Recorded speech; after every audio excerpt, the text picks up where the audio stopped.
I mean, I'm definitely part of those who want to escape the rat race. So if you also want to reduce your work hours, here's some solution you can try or think about to kind of escape the rat race. You've arrived at your destination. Okay, so this doesn't apply to you if your job is not done from a laptop. Obviously, like if you're a nurse or a doctor or a dentist or anything that's like manual work, I completely understand how this doesn't apply for you. But if you're working in sales, marketing, customer service, you're a graphic designer, you're an entrepreneur even, this definitely could help you out. If you want more freedom, your first step is going to be to negotiate a work from home situation. Being in the office is absolutely impossible to kind of reduce your work hours because of the social pressure. So even let's say that you finish your work, you're super fast and efficient, everything's done for 3 p.m., you'll get the side eye from your colleagues from leaving work at 3 when all of them are staying there until 6. Going into the office, if you ask me, is like one of the purest forms of control and micromanagement, and it just proves that like your employer basically doesn't trust you. Anyway, I could go on a tangent on this, but I'm definitely an advocate for work from home, work from anywhere, as long as the work is done. Like, it doesn't matter. Is the work done by Friday 5 p.m.? Yes. Okay. You don't need to know when I'm taking a poop. You don't need to know that I took a 15-minute break for my mental health. Like, it doesn't matter. Like, is the work done? Yes. Is it well done? Yes. Am I productive? Okay, cool. I want to work from home. The end. Okay. But your employer definitely might be resistant to that. So a little psychology trick that I've learned is to offer the situation temporarily. For some reason, there's less resistance if it's not forever, like it's a smaller form of commitment. So if you just say, hey, let's try this for 3 months. You can even offer to be evaluated on your productivity. And if it works, let's reevaluate how we can make this work long term. And if it doesn't, I'll come back to the office.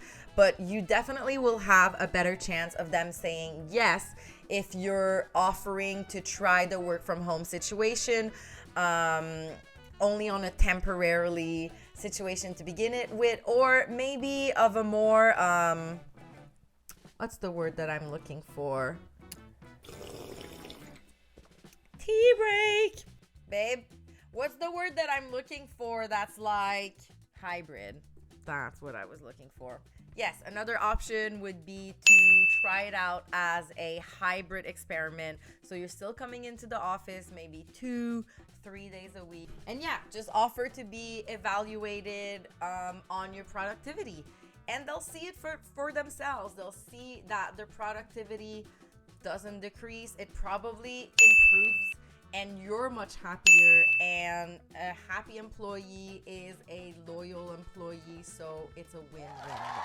Okay, let's say that your boss agrees to you working from home or doing the hybrid. The first job that I did when I came out of university was to be a efficiency trainer.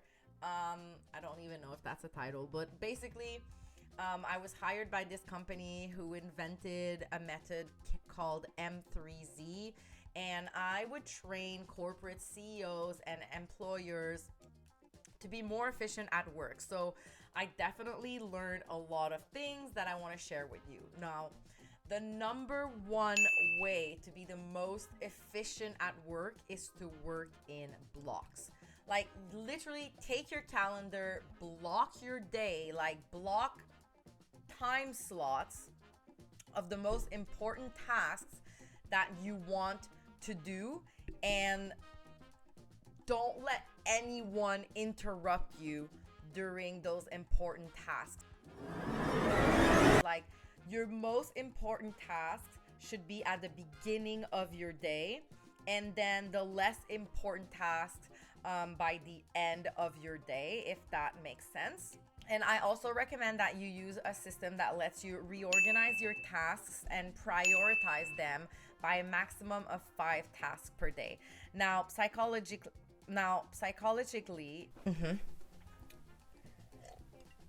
if you see all of the tasks that you need to do for the week, it's actually proven that it's discouraging, and that like people tend to feel more nervous and anxiety, and it actually decreases productivity. So the best thing to do is that you only see your top 5 tasks of the day, block them in your calendar, and check your emails only at very specific time during the day. So what I do is that I have 2 time slots to check my emails, right?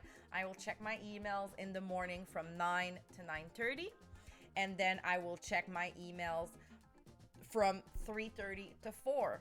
Like, you cannot convince me that an email is so important that you need to respond in the next 5 minutes of you receiving it. And that really decreases your productivity, because every time you're kind of getting into the flow of like work and focusing, which by the way, like I said, is only 40 minutes, you're being constantly like disrupted. Knock, someone's at the door.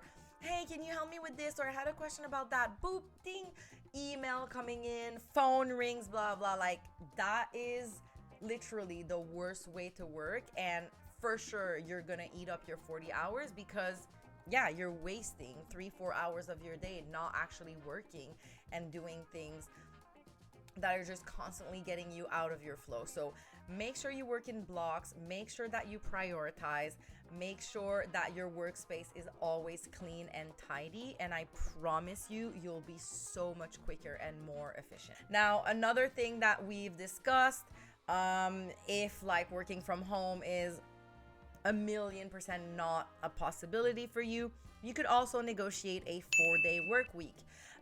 Again, you won't be short to find studies that show that productivity actually increased or stay the same with the 4-day work week. And just like for the first example, like offer to try temporarily, begin with like a 3-month assessment and see how it goes, and after that, like, you can reassess. The only thing I want to say about that, because I did experience like a 4-day work week with my last employer, just make sure that you also negotiate and talk about your workload, because what's gonna happen is that your employee is basically gonna expect from you to cram all of your work in 4 days.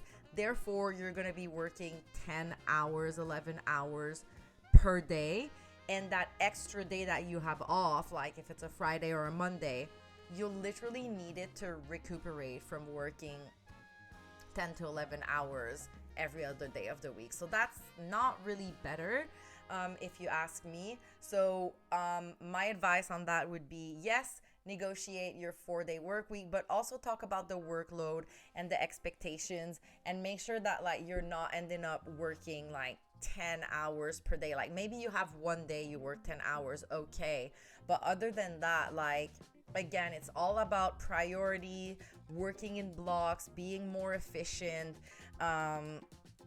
like using tools to automate your work. Like ChatGPT is amazing. If you're a content creator, if you're in marketing, like you can save so much time, and there's so much great resources out there to help you be more efficient. Now, my last option for you is a bit more drastic, but hey, that's kind of what I did.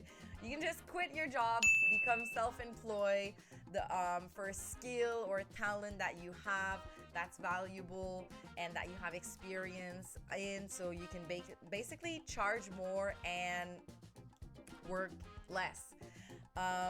Let me know what you guys think, if any of that resonates with you. I hope you've learned something today, and that you found this content to be informative and fun, and that you had a great break with me. thank you so much again for listening. Don't forget to subscribe to my channel if you haven't done it. I'm 122 days before starting to travel the world full time. Yes, I cannot wait, and start producing my travel series. So you'll be seeing new episodes of Nomad Generation. I'll be showing you all the behind the scenes. I'm going to the top nomadic destinations. I cannot wait to bring you there with me. But in the meantime, we're just gonna do these travel tea talks, which are awesome. So I'll see you next time. Bye.